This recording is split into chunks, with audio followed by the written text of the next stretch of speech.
Oui, vous avez bien lu le titre de cette vidéo, on a encore des nouvelles informations à propos du prochain Test Drive Unlimited Solar Crown. Alors ces informations, elles viennent de plusieurs sources. Déjà, elles viennent d'interviews des développeurs du jeu, des interviews écrites que vous pouvez retrouver sur internet. Dans cette vidéo, on va dire que je vais vous les résumer et que j'en ai extrait les informations les plus importantes. Il y a aussi des petites news et des petits détails qui ont été trouvés par la communauté du jeu directement, notamment sur le Reddit officiel de TDU Solar Crown. Il y a des gens qui sont très actifs et qui cherchent vraiment dans tous les trailers, dans toutes les images du jeu, tout plein de petites informations. Il y a plein de choses très cool qu'on ne voit pas forcément au premier regard sur le jeu. Et puis en fin de vidéo, je vous mettrai aussi un petit bout de gameplay de la chaîne d'Alex7. Alex7, c'est un youtubeur qui s'est spécialisé sur Test Drive Unlimited 1 et 2 ces dernières années. Et les développeurs du jeu lui ont envoyé un petit bout de gameplay exclusif. Je vous invite bien sûr à aller voir ce gameplay directement sur sa chaîne, puisqu'ici je vais vous en mettre qu'un petit extrait. Je vous mettrai bien sûr le lien de sa vidéo dans la description de ma vidéo justement. Mais je voulais partager avec vous ces petites images, notamment parce que elles nous permettent d'entendre le son de quelques voitures sur le jeu, et les sons ont l'air d'être vraiment super bien faits sur ce jeu. Et surtout, on a pu voir pour la première fois un peu de gameplay drift et un peu de gameplay vraiment off-road, c'est-à-dire pas juste sur des routes de sable, mais vraiment en train de grimper des collines.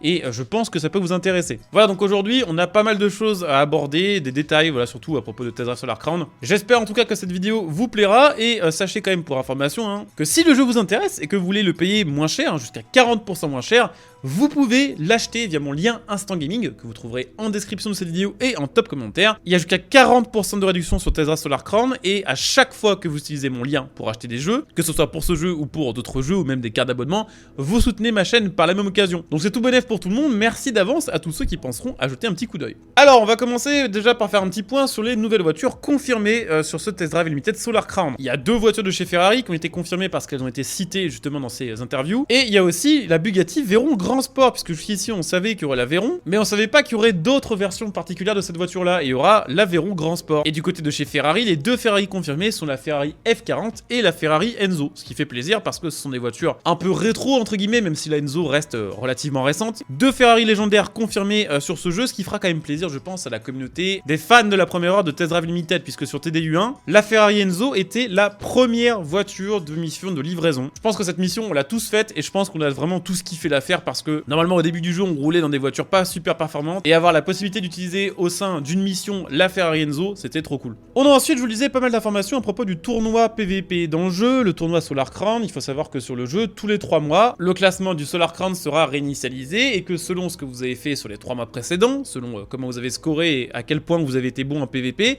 vous allez atteindre un rang. Un peu comme si on prenait le concept de Summit de The Crew, mais qu'au lieu de le faire durer une semaine, on le faisait durer 3 mois. Donc il y aura différents rangs et différents niveaux de récompenses. Évidemment, plus vous serez bon, plus vous aurez des récompenses, et plus vous aurez des récompenses de fou. Ce qui est assez unique sur ce jeu-là, c'est qu'il y aura littéralement un top 1, c'est-à-dire que tous les 3 mois, il y aura quelqu'un qui sera classé premier du classement, et ce premier aura une récompense spécifique. Alors ça, j'en avais déjà parlé plus ou moins dans une autre vidéo, mais on a appris quand même plusieurs choses. On a appris qu'il y aurait un top 1 par plateforme et par région à chaque saison. Donc les régions, c'est Europe, États-Unis et Asie, et plateforme, c'est PC, PlayStation, Xbox. Donc la personne par exemple qui sera numéro 1 en Europe sur Xbox ne sera pas la même personne qui sera numéro 1 aux États-Unis sur Xbox, et ne sera pas non plus la même personne qui sera numéro 1 en Europe sur PlayStation. Ce qui nous laisse quand même plus de possibilités d'arriver premier. On sait que grâce à cette première position, les meilleurs du monde auront accès à une voiture exclusive, mais ce qu'il faut savoir, c'est que cette exclusivité sera temporaire, c'est-à-dire que tous les 3 mois, les récompenses du numéro 1 du classement seront remises en jeu, c'est-à-dire que si vous êtes numéro 1 à la première saison de Test Drive Solar Crown et que à la deuxième saison vous perdez votre titre de premier, et bien les récompenses que vous avez eues sur la première saison, en étant le premier de votre région et de votre plateforme, seront transférées à la personne qui prendra votre place. Alors je précise que ça, ce n'est valide que pour les récompenses de top 1. Évidemment, si vous êtes argent, bronze ou platine, vous gardez vos récompenses. Là, c'est vraiment un truc très spécifique. Nous avons la confirmation que les mises à jour de ce jeu et les nouvelles saisons seront gratuites, qu'effectivement, il y aura un Season Pass qu'on pourra payer avec du vrai argent pour aller plus vite dans les récompenses de certaines saisons, mais que, a priori, tout serait débloquable gratuitement. On a également eu la confirmation que les microtransactions auraient une limite sur le jeu. Il n'y aura pas de système de jetons, ça c'est un système qui est présent sur Forza Horizon, où on peut, avec du vrai argent, acheter des jetons dans le jeu qui nous servent à acheter telle ou telle voiture. Il n'y aura pas de système comme celui-ci sur Test Drive Solar Crown, ce qui veut dire que vous ne pourrez pas acheter de l'argent de jeu avec du vrai argent. Ils ont également dit que tous les 3 mois, avec le changement de saison et en plus des nouvelles voitures, on aurait des nouvelles fonctionnalités sur le jeu, et que ces fonctionnalités seraient faites en fonction des demandes de la communauté. On sait très bien que l'une des premières fonctionnalités qui va arriver sur le jeu, ça va être la customisation d'intérieur de bâtiments, et ça va être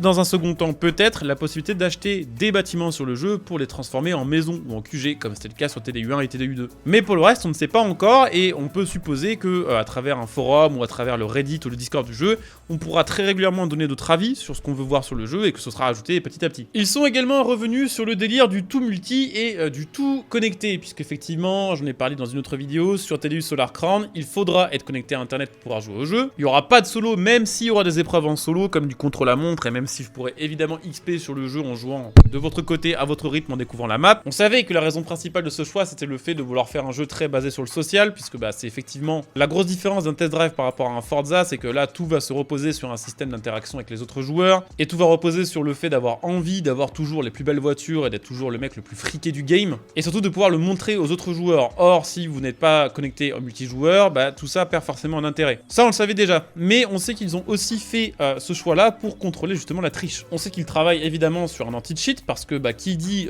classement Solar Crown et qui dit jeu connecté en multi tout le temps dit forcément tentative de triche. Ce jeu aura donc un programme anti-triche dédié. On peut supposer d'ailleurs que vu qu'il y aura un grand gagnant par plateforme et par région, il sera possible de vérifier manuellement si cette personne mérite bien d'être numéro 1 ou si dedans il y a du chrono glitché, s'il y a de la triche. Et surtout, ils ont expliqué que grâce à ce système-là, ils pouvaient éviter déjà une partie de la triche, parce qu'effectivement, en général sur ce genre de jeu où la connexion est obligatoire, c'est parce que votre sauvegarde est, on va dire, conservée côté serveur, c'est-à-dire que votre sauvegarde n'est pas sur votre PC, elle n'est pas en local, elle est à distance sur les serveurs du jeu. Et en faisant ça, les développeurs ont accès à votre sauvegarde beaucoup plus facilement, peuvent empêcher qu'elle soit modifiée depuis votre PC via un logiciel tiers par exemple, et ils peuvent vérifier en cas de doute un petit peu ce que vous avez fait sur votre jeu et vérifier si vos performances sont vos vraies performances ou si elles ont été réalisées grâce à un logiciel de cheat. Alors évidemment, les développeurs savent qu'il y a eu justement un souci avec le jeu The Crew récemment par rapport à cette connexion obligatoire. Pour ceux qui n'ont pas trop suivi l'histoire, en gros, The Crew 1, c'est un jeu qui est sorti il y a une dizaine d'années. C'est un jeu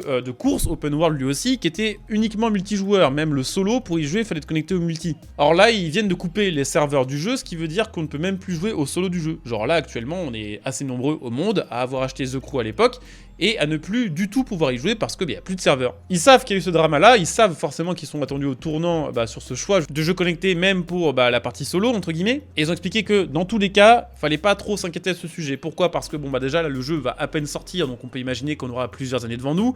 Ils disent que s'il y a du monde pendant 10 ans sur le jeu et s'il y a une commu active sur le jeu, ils ont aucun problème avec le fait de faire durer le jeu 10 ans. Ils sont pas dans la même stratégie que celle d'un Forza Horizon, c'est-à-dire que quand on a un Forza Horizon qui sort, par exemple le 5, ils savent déjà qu'ils vont faire le 6 et ils savent déjà que dans 3 ou 4 ans, le 6 doit sortir. Là, TDU, ils sortent un jeu, ils vont l'améliorer au fur et à mesure avec les idées de la communauté, avec les saisons, et en gros, tant qu'il y aura du monde dessus, et tant qu'il y aura des gens déter et une communauté suffisamment grande, le jeu continuera. Et ils ont expliqué aussi que dans tous les cas, si un jour on devait vraiment arriver à la fin de Test Drive Solar Crown, qu'ils trouveraient une solution pour que ça ne soit pas comme le cas de Crew. Donc peut-être que d'ici là, on peut espérer un patch solo. Mais bon, là encore une fois, c'est parler d'un truc qui arrivera que dans très longtemps, on peut l'espérer. On a eu aussi une petite information, alors là c'est vraiment du détail, mais ça m'a fait sourire, on a appris que le développement du jeu a pris 6 ans. Et vous savez quel autre jeu est sorti récemment et a eu 6 ans de développement? C'est Forza Motorsport. Et j'avoue que ça m'a fait sourire de voir d'un côté un jeu qui a été bâti de A à Z avec une petite équipe en 6 ans, avec un budget bien plus petit que celui d'un Forza Motorsport, et arriver avec un vrai truc original qui fait envie aux joueurs. Et de l'autre côté, on a eu Motorsport avec des budgets colossaux, des équipes immenses, et au final, arriver après 6 ans de développement avec un jeu qui n'a rien de neuf et qui est même sur certains points moins intéressant que le précédent, en ayant repris toute une partie de l'infrastructure de base du jeu, qui était Forza Motorsport 7 pour faire Motorsport 8. Pour terminer avec cette vidéo, je vous le disais, je vais vous passer un petit peu de gameplay du youtubeur Alex7. Vraiment, je vous encourage à aller voir sa chaîne, ce qu'il fait sur TDU depuis des années est très très cool et ça a l'air d'être un mec vraiment cool lui aussi. Petit gameplay juste pour faire écouter un peu le son de la Huracan, le faire écouter le son aussi vite fait de la R8, même si ça va pas être évident parce que lui aussi a forcément posé sa voix par-dessus son gameplay. Mais ouais.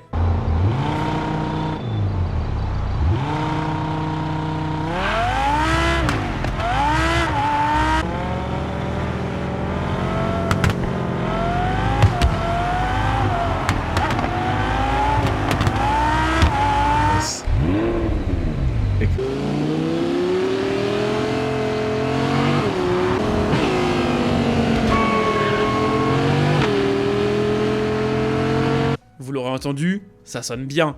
Les voitures sonnent vraiment bien et surtout les voitures sont quand même méga détaillées. Alors certains vont dire machin, c'est moins beau qu'un Forza Horizon, mais ils se sont cassés le cul à aller jusqu'à modéliser des détails vraiment stylés que j'ai remarqué grâce à Alex7 et que je remarquais sur sa vidéo. Un truc tout con, hein. Mais ça veut quand même en dire long sur, on va dire, le degré d'implication des développeurs sur le jeu. On a des clignotants dynamiques, c'est-à-dire que bah, c'est pas juste on-off, comme ça peut être le cas sur un Gran Turismo 7. Genre une voiture qui a une progression, par exemple sur des feux LED pour les clignotants, bah, cette progression et ce dessin, entre guillemets, est modélisé sur le jeu. Et je trouve ça trop cool parce que bah, si on a ce niveau de détail sur la gestion des caisses, c'est parce que ça a été fait par des mecs qui aiment vraiment les bagnoles quand même. Alors je dis pas qu'au sein de l'équipe de développement ils sont tous passionnés de bagnoles et tous voilà, des fans de caisses de course, mais on sent qu'il y a eu forcément quelqu'un qui a mis vraiment dans ce projet un maximum d'efforts pour que le jeu soit cool. Et ça, je pense que beaucoup de concurrents ne peuvent pas en dire autant. Alors pareil, je voulais vous parler un petit peu du gameplay drift. Je vous invite bien sûr à aller voir le gameplay original sur la chaîne d'Alex7. Là je vais seulement vous mettre un petit bout histoire d'illustrer le truc, mais sur sa chaîne il y a du drift pendant plus longtemps. Le drift, je sais pas trop quoi en penser en fait. Je pense que malheureusement pour le drift, tous les efforts qui ont été faits sur la physique, ils sont un petit peu saccagés par la caméra. Personnellement j'ai beaucoup de mal avec les caméras drift centrées sur l'avant de la voiture. Ça me fait penser un petit peu aux caméras drift de The Crew 2. Et c'est un peu con parce que j'ai l'impression que ça ruine tous les efforts qui ont été faits sur la physique. La voiture a l'air de bien réagir. Il y a une bonne gestion du poids, il y a une bonne gestion de la traction. C'est bien plus réaliste que du drift à la Need for Speed. Mais ouais, la caméra, perso, j'ai un peu de mal. Hein. Je vais vous montrer aussi un petit peu de gameplay avec le off-road. Alors là, pareil, hein, je mets qu'un tout petit extrait, mais encore une fois, tout est dispo sur sa chaîne. Et là, je trouve que pour le coup, c'est assez cool. Je trouve qu'on voit bien qu'il y a eu un bon boulot qui a été fait sur la gestion des suspensions, sur la gestion des terrains, sur le fait de rouler sur des objets qui ne sont pas plats, continus et qui présentent beaucoup d'imperfections et beaucoup de changements de forme. Je trouve que sur ce point-là, c'est bien joué. Donc, voilà, les petites infos du jour. J'espère que cette vidéo vous aura intéressé. J'espère moi aussi un jour proposer du gameplay exclusif sur le jeu. J'ai l'impression